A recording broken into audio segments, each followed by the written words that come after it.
What's going on, Chess YouTube? In today's video, Magnus Carlsen is going to disrespect Grandmaster Ben Finegold and his #1 rule, never play f6. That's right, in this game, Magnus Carlsen has the audacity to play the move f6 straight out of the opening against Alireza Firouza and his dreaded London system. So bottom line, if you want to learn a new way to fight the London system as black, or if you just want to see Grandmaster Magnus Carlsen bust out a can of whoop-ass in this game, then this is the video for you. Okay, in the game, Alireza Firouza is playing as white. He opens 1d4 and heads straight for his favorite London system. Of course, the London system is defined by the move bishop f4, and Alireza Firouza is just a huge fan of this opening as white. He is playing it left and right, even in classical chess. And of course, white's idea here is based around the idea of going c3 and e3, getting that beautiful pawn triangle in the middle of the board. From here, Magnus goes c5, challenging the center. Alireza Firouza responds e3, bolstering it. Now Magnus trades on d4. He goes knight c6. Again, putting even more pressure on the d4 pawn. So, of course, Alireza goes c3, bolstering that center, and here is where Magnus busts out his crazy idea. Yes, that's right. He goes for the brilliant idea of f6. I call this the Ben Finegold counterattack. Shout out to Ben Finegold and his favorite move ever, f6. And what the heck is Magnus Carlsen's idea here? Well, believe it or not, he actually wants to go g5 in this position, hitting the bishop and trying to gain space on the king side. From there, he's going to continue developing, and he may even have ideas based on h5 and g4, trying to start a kingside attack, so more on that coming right up. Now, Alireza, what does he do about this? He starts knight f3, but then Magnus immediately jumps in with the move g5. This is a very strong move in this position. The idea, of course, is gaining space on the king side and trying to push that bishop back to a weaker square, so Alireza responds bishop g3.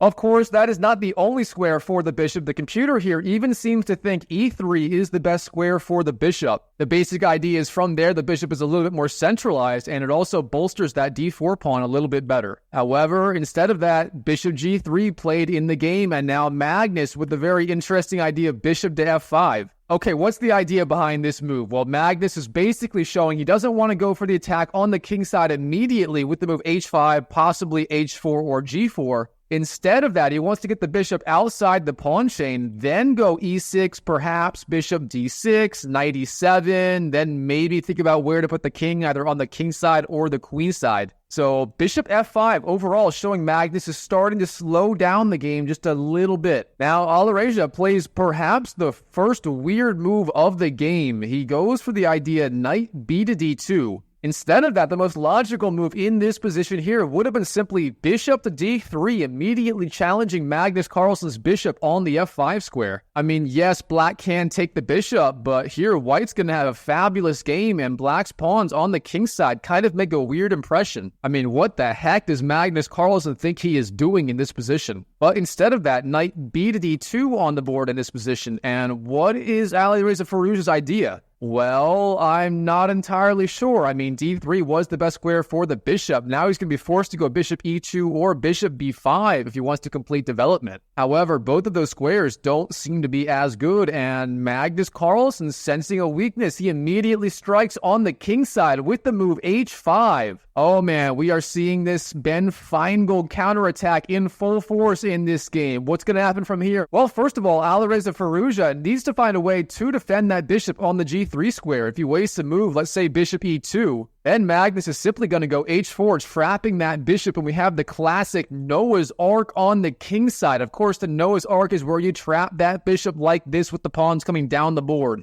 And before you guys roast me in the comment section, yes, I'm aware typically the Noah's Ark is where you go f4 trapping the bishop, not h5, but it is effectively the same thing, so give me a break. Alright, instead of that, of course, Alireza spots the threat. He goes with the move h3, getting that retreat square for the bishop on the h2 square. Now Magnus e6, again continuing his idea of getting that bishop outside the pawn chain, then going e6, trying to complete development. Now from here, Alireza has a choice. The best idea is to simply get that bishop on f1 into the game. So where does it go? Either e2 or b5. Now in the game, Alireza goes bishop b5. Personally, I thought bishop e2 would have been a simpler idea, but he likes the idea of putting pressure on that knight. Now here the computer finds the idea that shows why bishop b5 really wasn't the best move from Alireza. Simply the move a6 challenging the bishop is the best idea. And from here, if Alireza was to take the knight on c6, that would be good for Magnus, funnily enough. I mean, from here, Magnus has control over the open b file. He can also go c5, trying to get rid of that backward pawn on c6, and Magnus is going to have a fantastic game. So instead of that, bishop e2 would have been necessary here, but again, if you were going to go bishop e2, why not go there right away instead of giving black the free move a6, which can only help him? So overall, bishop b5, not really the best idea, but Magnus does not find the a6 move. Instead, he goes bishop to d6. Okay, what's the idea here? Well, Magnus Carlsen, first of all, is challenging that bishop on the g3 square. Very good idea. And beyond that, he's also preparing the idea of knight g to e7 and perhaps short castles if he wants it. Now, Alireza castles and Magnus goes knight g to e7, all according to plan. And now Alireza plays another mistake in this position. He goes for the idea of knight to b3. Now, this move is connected with a deeper idea. He wants to threaten the move either knight a5 or knight c5 in the near future. So, for example, if those bishops on d6 and g3 get traded off, then all of a sudden c5 is going to be an incredible square for that knight, and from there it's pressuring both b7 and e6. However, this move does have a drawback, and that is simply the fact that it ignores the kingside and the different threats that Magnus Carlsen has here in this position. So instead of knight b3, the best move here would have been simply h4, and if Magnus Carlsen pushed g4 in response, then knight h2, and from here Alireza is still defending pretty well. However, instead of that, knight b3 on the board, and now Magnus Carlsen has the big opportunity to push down the board with the move g4. That would be very, very difficult for white to deal with. Okay, for example, if Magnus went g4, then the best move here is knight to h4. Now this knight is pressuring f5, however Magnus could ignore it, simply take the pawn on h3, and all of a sudden white's kingside is getting blown the f open here. So overall, this idea of g4 in response to knight b3 from Alireza would have been a very dangerous idea. However, Magnus does not find it in the game. Now, instead of that here, Magnus Carlsen goes for the idea of a6 on move 12. Now, this move would have been fantastic just one move earlier. And the difference is on one move earlier, Alireza Firouza had the knight on the d2 square, and that means the bishop did not have d3 as an available square to retreat to. However, in this position, Alireza simply goes bishop d3, offering a trade of bishops, and all of a sudden he is back in the game. Now from here, Magnus, he sees an opportunity. He takes on g3, doubling white's pawns on the king side. Then he goes queen d6, simply attacking that weak pawn on g3. Now Alireza, what does he do? Does he defend that pawn on g3? And the answer is no. He finds one of the best moves here. That is simply queen to e2. Now technically this is a pawn sacrifice. However, Magnus Carlsen does not want to accept that pawn on g3. That would be a disaster.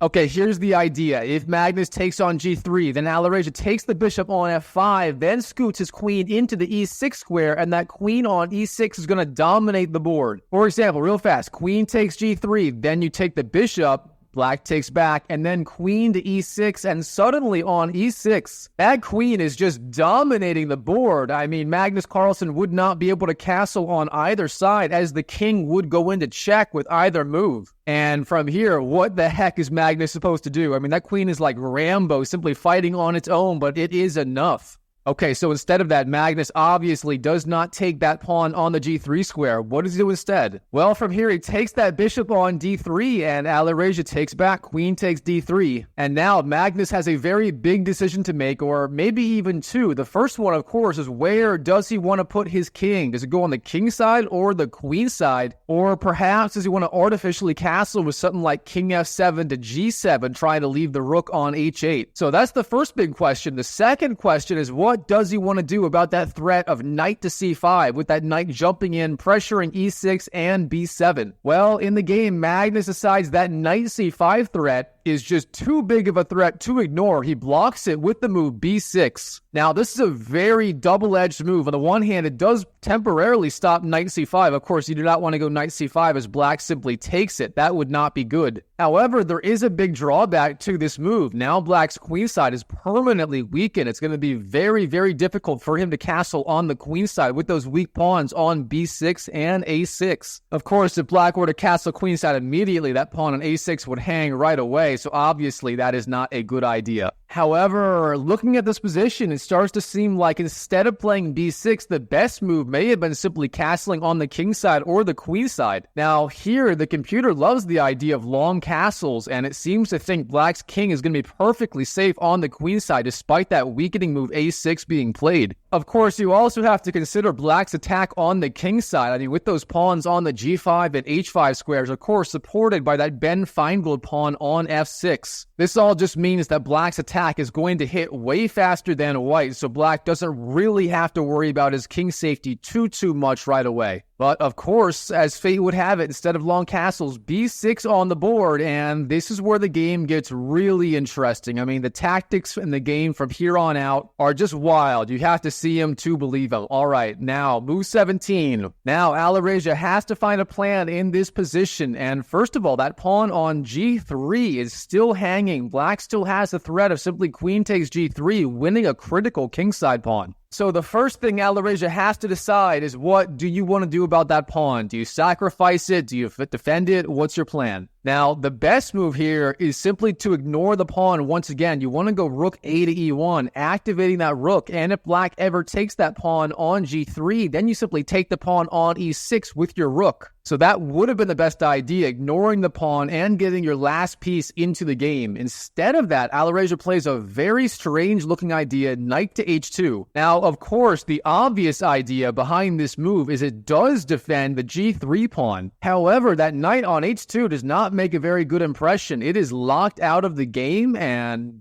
black may even have ideas based on g4 in the future if he defends that g4 pawn. And from there, what the heck is that knight on h2 going to be doing? That will be a giant liability. Now, Magnus Carlsen, from here, he turns up the aggression. He starts to gain space on the king side with the move f5. Now, this is not objectively the best move ever. However, it is a rapid game, and in a rapid game with 10 minutes per side, you want to fight for the initiative at all costs. And of course, his idea is to go g4, supporting that pawn on g4 with the pawns on f5 and h5, just trying to lock that knight out of the game, just like we just talked about. Now, Alireza, rook a to e1, getting the rook into the game, but it is too late. g4 on the board for Magnus, and that knight is simply out of the question. And that knight is simply more lost and confused than me on a first date. What the heck is it doing there? Now, Alireza h4, he blocks the king side. That is the best move, and it's a minor consolation. However, Magnus still has a very good attacking position on the king side. Now, Magnus, he finally commits his king. He wants to go king d7 here. I guess he decided both castles queenside and castles kingside would not be safe, and instead d7 might be the safest square in the position for the king right now. So, king d7 on the board. Now, Alireza, he starts to double rooks on the e-file. Rook f2. Of course, the idea is to go rook f to e2 on the next move. Now, Magnus, he's showing his flair in this game. He does this weird maneuver with both of his knights. First, he brings the one knight back to the g8 square. Now, there is some logic behind this. He wants to reroute the knight to the f6 square where it has access to e4, and e4 is definitely the best square for the knight in this position. However, after rook f to e2, knight d8, and suddenly both of his knights are on the back rank. I mean, look at Magnus Carlsen's pieces here. The king on d7, the knights and the rooks all disconnected on the back rank. The only decent piece he has right now is the queen. Oh, Magnus, what the heck happened in this game? And now Alireza, he smells blood. He wants to blow open the position with that king still stuck on d7. And he finds a great move and perhaps the only pawn break in the position for him. And yes, that is the idea of c4 breaking on the queen side. Again, from here, things really speed up in this game. Alireza is going on the attack. Now, d takes, queen takes. We can see the c-file getting blown open now. This is not good for Magnus, our hero in this game. Now, Magnus Carlsen, what does he do? Well, his first priority has to be getting his pieces better coordinated. I mean, those pieces on the back rank do not make a very good impression to me.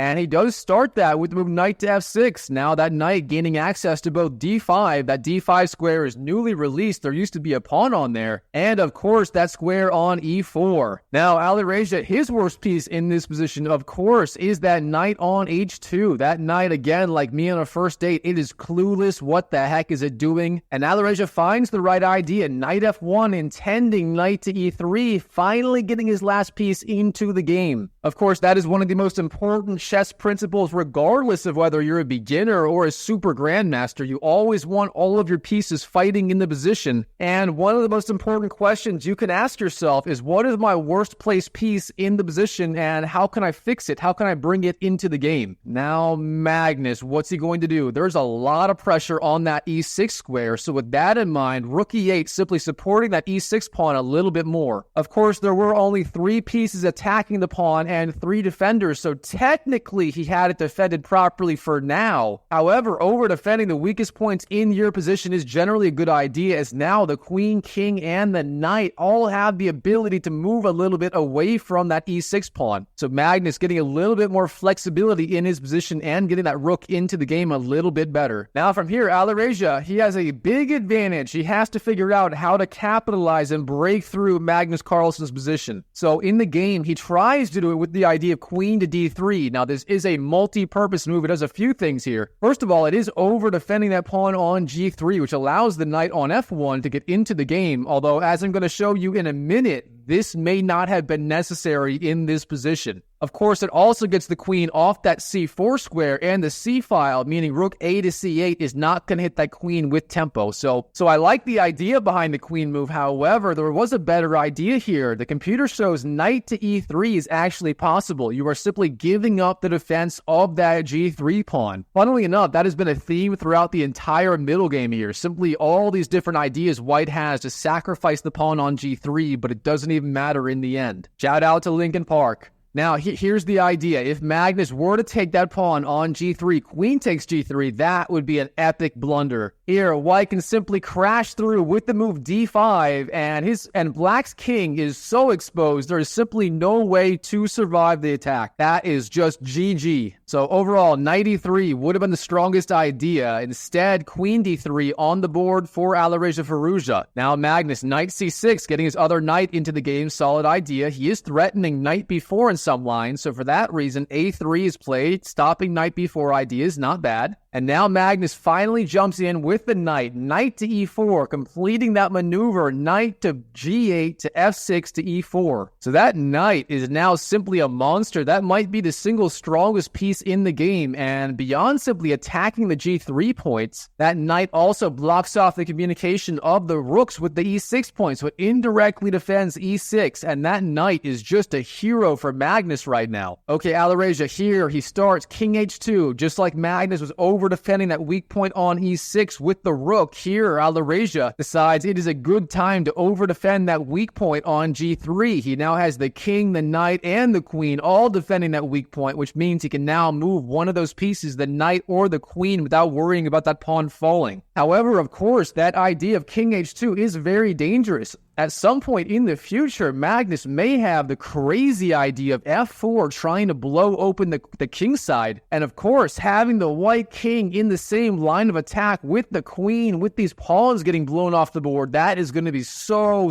dangerous. So while there's not a tactic right now immediately, white is just begging for the idea of f4 later in the game. And as we'll find out, that might be a key idea for Magnus. Hint, hint, wink, wink. Now, Magnus, in this position, the best move is simply king c7, trying to get your king to the queen side, maybe going king b7 next, and from here, I mean, yes, Alireza Firouza's position is still a little bit better. However, Magnus is getting back into the game, but instead of that, as fate would have it, Magnus Carlsen on move 27 shows us why even the greatest chess player of all time can make a blunder once in a while, and oh boy, does he blunder here in this position. Okay, I'm just going to dive right into it. The blunder he makes is knight to c5. Now, first of all, this blunder is not what you think. It does not blunder the knight right away. If you take the knight, then black takes the queen, and that is game over. So it's not the obvious blunder you might think if you're a beginner. Now, if you like puzzles, this is a great time to pause the video and try to solve this puzzle, because this puzzle is just beautiful. That's right, I'm giving you 5 out of 5 Happy Meals right here for this idea. It is just gorgeous. Again, pause the video if you need to. All right, time is up. So the first key move in this position is knight takes c5, and that is what Alireza finds. The idea is after b takes c5, now you have to find the right follow-up once again. And here, Alireza finds it. The move is knight to e3. Now, this move may look simple. Well, of course, you're just developing a knight to the middle of the board. It wasn't the back rank. Now it's not. Why is that a big deal? Well, here's the idea. In pretty much every line, you are threatening the idea of knight takes f5, sacking the knight, and from there, the entire position is going to get blown open, and black is going to be in deep trouble. So, real fast, for example, if black were to waste a move, I don't know, a5, wasting a move, someone in the comments is going to say, no, it's not wasting a move. He's wasting a move, a5. Then from here, you take the pawn on f5, knight takes f5, black takes back, you take back with check, and then as soon as the king moves, I don't know, king to c7, you just take the rook, you win the game, easy peasy, bing bang bong. So that is the big threat. I don't want to cover everything in too much detail, but here are some other lines you may want to investigate for yourself. If black takes the pawn on d4, you sack the knight. If black takes the pawn on d4 with the queen, then you have the disgusting move, queen to c2. And here the threat is simply rook to e2 or e1, pinning the queen to the king, and the threats are just overwhelming. Okay, in the game, Magnus does none of that. Instead of taking on d4 with the pawn or the queen, he takes on d4 with the knight. And of course, the knight is attacking the rook on e2. And beyond that, the knight also defends the f5 pawn. I cannot draw arrows. The f5 pawn, meaning the knight sack, knight takes f5 is no longer a good idea. However, that is not the end of the attack. Again, if you saw all of this, 5 Happy Meals for you, my friend. You really deserve it. Here's the idea. First of all, instead of defending the rook on e2, you simply jump forward with your knight to the c4 square, hitting the black queen on d6. Then Magnus retreats the queen, queen to c7. So far, so good. And now you need to find the best square for the rook. And of course, now that the knight has cleared the e3 square, you have easy access to e5 with the rook, and that is what Alireza plays, rook to e5. Excellent move by Alireza, and now there are just so many threats. In different lines, you're threatening b4, you're threatening rook takes c5. Of course, that knight on d4 is also going to be super, super vulnerable. If you go b4 and black takes the pawn on b4, you take the knight. There are just so many threats here against the black king. Okay, no need to freak out yet. Is Magnus freaking Carlsen we are talking about. Now, in the game, he goes rook a to d8. His idea is he wants to go king c8 next with the rook already centralized in the game instead of being cut off on the a8 square. So, solid idea. And here, Alireza, he has an idea that pretty much wins on the spot. I don't always say that, but this move, if he found it, oh my goodness. And he was so close to finding it. So freaking close. Okay, in the game, he goes b4. Let's cover that first real fast. Of course, the idea is you are threatening rook takes c5. That rook is now defended by the pawn, and if black takes the pawn on b4, then you simply take the knight. Okay, that's all super obvious. However, black has a very cunning idea, and in the game, Magnus does find it. That is the idea of king to e7. Okay, what's so great about this, you might ask? Well, the knight is now defended by the rook, which means black can take on b4 without dropping the knight. And beyond that, he has the idea of knight f3 check, hitting the king, and with the discovered attack on the queen. Wow, what a simple but brilliant idea by Magnus. Now, going back in time, back to this position, what was the winning move for Alireza Firouza? Again, if you didn't figure all this out the first time and you like puzzles, go ahead and pause the video right now, because there is a brilliant idea that counters Magnus Carlsen's idea of king to e7. All right, time's up. I hope you found it. The idea here is queen to c3.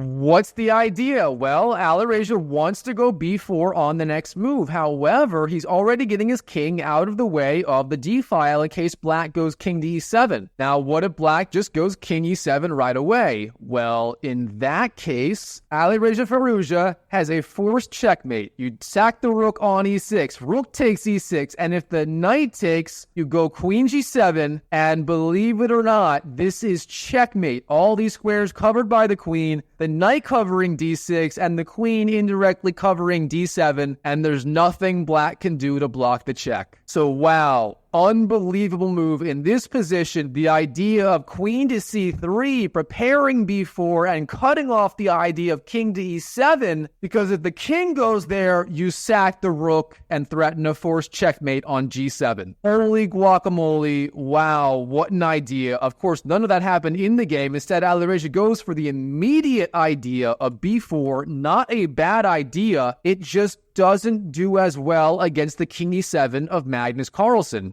That is way too many arrows. We need more arrows. What do you guys think? Now, Alireza, there is that threat, knight f3 check with the discovered attack on the queen, so he has to do something about it. Both c3 and e3 are perfectly good squares here. In the game, Alireza goes queen to e3, perfectly reasonable. Magnus takes on b4, and now queen to g5 check. That, of course, was the idea of queen to e3 in the first place, opening up the pathway to g5 with the queen. Now, Magnus, king f8, getting out of the way of the attack. Alireza, queen f4. Alireza taking back on the b4 square, and now queen to g7. Magnus is offering a queen trade. Not a bad idea in principle. I mean, Magnus Carlsen is simply the best endgame player ever. No one can even hold a candle to this guy in the endgame. So whenever he gets the queens off the board, he's pretty much going to win. So with that in mind, Alireza says, no thanks. Queen staying on the board in this game. Queen f4. Magnus goes to f6 with the queen. And now a really good move from Alireza, rook to c5. The idea, of course, is he wants to get that rook up to the 7th rank, and it is a monster on c7. Now here, Magnus, I don't know what happened in this game, but he makes another unbelievable blunder where Alireza Firouza could win on the spot. He goes for the idea of knight to c2. Okay, what the heck is the idea of this move? Well, you do have that double attack on the b4 pawn and the rook on e1. And beyond that, you are opening the pathway for the queen and the rook to enter the game. So not bad in principle. However, the problem is that knight is no longer defending the e6 square. And you might be asking, Mike, the rook and the queen already defend e6. Why the heck would you need a third piece defending e6 in this position? Well, if that's what you're thinking, shame on you, because in this position, the key idea is you just go full Gotham chess. That's right, full Gotham chess. And yes, you sack the rook. Rook takes e6. And yes, ladies and gentlemen, that is a full sacrifice of the rook. Rook takes e6.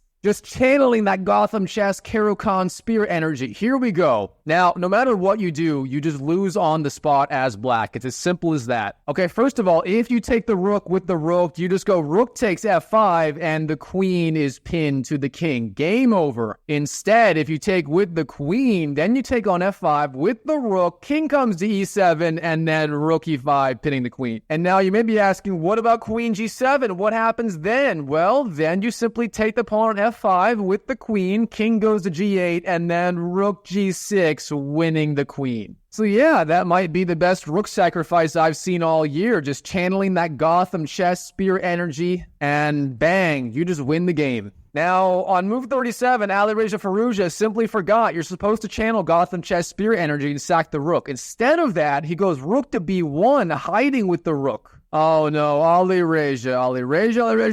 Oh, Alireza. Of course, he's not out of the game, but man, was that a missed opportunity, sacking the rook on e6. Now, Magnus, he insists on blundering again and again in this game. He goes rook to d4. This move looks very active, hitting the queen on f4, activating the rook on the d4 square. However, there is the idea of trapping the knight with the move queen to c1. And on c1, the knight is trapped. It has literally nowhere to go. But somehow Alireza misses that. He goes for the very sexy idea, knight to e5. What the heck is the idea of that? If you take the queen, he's going to go knight e7, forking the king and the queen, winning the queen back. And funnily enough, that is what happened. Rook takes queen, knight e7, king moves, knight takes queen, and Magnus blunders again. King takes f6. Now, real fast, instead of king takes f6, the best move here would have been rook takes b4, winning that pawn on b4. Of course, if white takes with the rook, you take back with the knight. And here's the key detail. That knight on f6 is trapped. It has nowhere to go, and now black has that passed pawn on a6. And as you may know, passed pawns are pretty much the most important resource in the endgame. You want to do everything you can to get a passed pawn, then push it down the board to promote to a queen.